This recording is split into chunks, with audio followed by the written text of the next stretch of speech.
ধর্মব্রত ভট্টাচার্যকে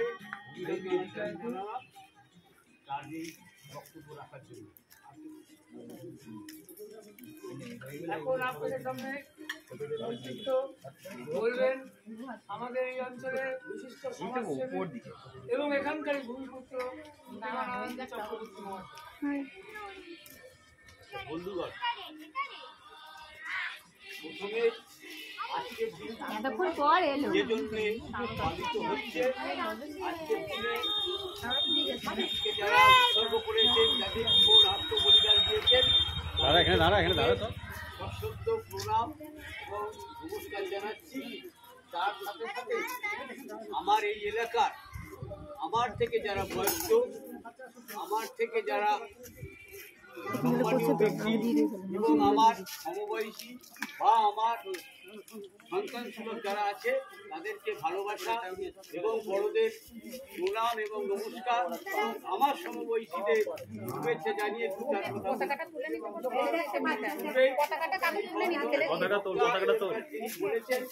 তার আমি আর বিস্তারিত যাব না। আমরা একটা কথাই ঠিক কথাই বলেছেন উনি, যে আমাদের ভারতবর্ষের স্বাধীনতা একবারই হয়েছে। আমরা আগামী দিনে যাতে এইরকম আর দিন যেন না ঘুরে আসে যে ভারতবর্ষকে আবার ভাগ করবে, আবার পশ্চিমবঙ্গকে ভাগ করবে, বা আবার উড়িষ্যাকে ভাগ করবে, আবার বিহারকে ভাগ করবে। এই ভাগের একটা যদি প্রয়োজন হয়, নিশ্চয়ই ভাগের প্রয়োজন থাকবে, কিন্তু আজকে যে বিষয়গুলো এখানে মাথাচাড়া দিচ্ছে, যেটা হচ্ছে সাম্প্রদায়িক, জাতি, ধর্ম, বিভিন্ন বিষয় নিয়েই কিন্তু আজকে দেশভাগ রাজ্যভাগের জায়গায় আজকে যারা শাসন ব্যবস্থায় রয়েছে, তারা কিন্তু এই ব্যবস্থাগুলো করবার জন্যে উঠে পড়ে লেগেছে। কিন্তু মানুষের যদি সহযোগিতা এবং দৃঢ় প্রতিবাদ থাকে, তাহলে নিশ্চয়ই এই স্বাধীনতার দিকটি আমরা কিছুতেই তার ম্লান করতে দেব না।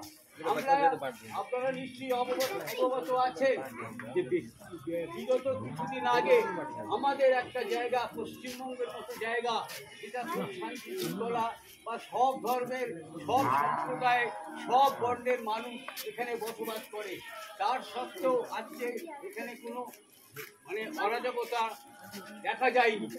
কিন্তু আমরা লক্ষ্য করছি যে আজকে এই জায়গায় কিছু কিছু অরাজকতা সৃষ্টি হচ্ছে। তার যেমন একটা আমি উদাহরণ দিয়ে বলছি, আজকে যারা আজকে একটা বড় সমাজের কাজের সাথে যুক্ত ছিল, যে একজন নার্স বা ডাক্তার, তিনি আজকে তার সেবামূলক কাজ করতে গিয়ে ওই পয়সা চাই কিছু লুম্পেনের কাছে তার জীবনকে শেষ করে দিয়েছে। আমরা চাই যে তাহলে আজকের যে স্বাধীনতা, এই স্বাধীনতা কিসের জন্যে?